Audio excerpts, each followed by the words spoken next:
when I say that there's veteran prejudice in the workplace and there's bias against service members, people who aren't in our community are like, what are you talking about? You guys have programs, all these things to help you with employment. You're getting preferential treatment and you're whining. There are places out there that have guaranteed employment for vets. And I'm like, okay, what kind of jobs? You're going to lump all those veterans in the same bucket and say like, hey, we've got some guaranteed jobs for you. Like you said, here's your mop. Like, here's your entry level labor wage, hourly, maybe full-time with no benefits position. You're an E8, you're getting paid 80 grand a year with these huge responsibilities. And then you get out and this is what in many cases is offered to you. There are some people that are trained the right way. They learn how to translate their skills, have a good resume to interview correctly. And there's some people that get those six-figure jobs. That's great. That's seriously in the minority, though. They're just not trained properly on that process. Way too often, veterans get either offered or put into an underemployment situation. Underemployment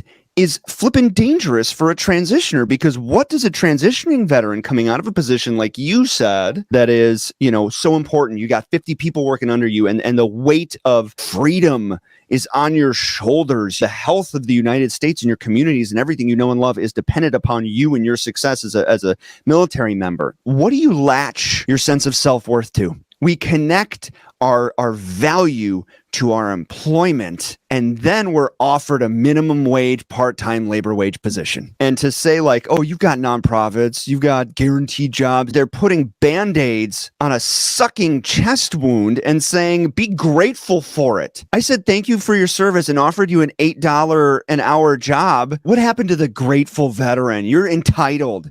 You have all these programs that skip bent. The idea of somebody thinking a polar opposite opinion to his, he was like, what? That's not possible.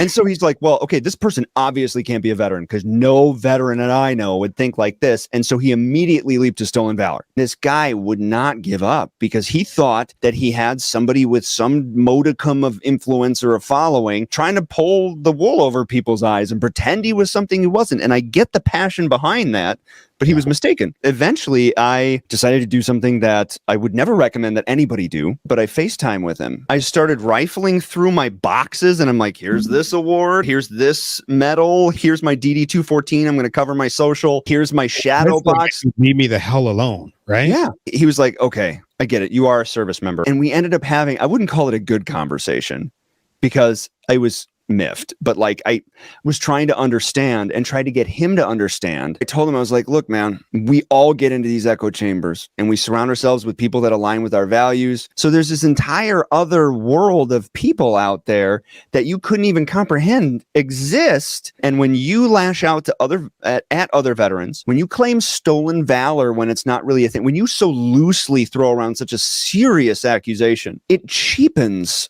all of us. When veterans when veterans fight publicly, it makes us all look bad and stupid and immature. And I said, look, man, what would be really impactful is for you to not do this again to anybody else and to maybe take a step back and open your worldview a bit. Yeah. And I'll try to do the same. And it ended up being like he left me alone. He made an apology, but like this guy tried to ruin my life. Life is like a video game in that you're headed in the right direction when you run into bad guys. You run into tougher bad guys and more challenges and more hurdles and speed bumps. You're headed towards this finish line, towards this feeling of success or whatever. 9 times out of 10, if you have people reaching out to you and saying negative things, it's because they see you are putting yourself out there, having the audacity to put yourself out there to try. It drives them crazy because those people, they're threatened by it because maybe they didn't try or maybe they tried once and failed. Like I tell anybody that, like if you run into haters, like you're headed in the right direction, you can't be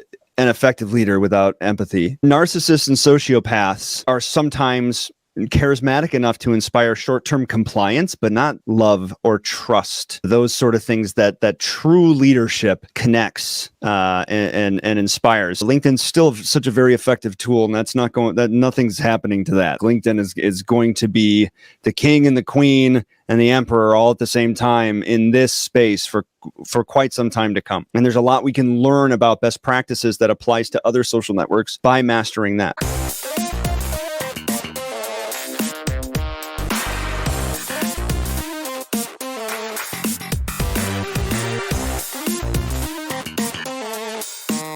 Yeah.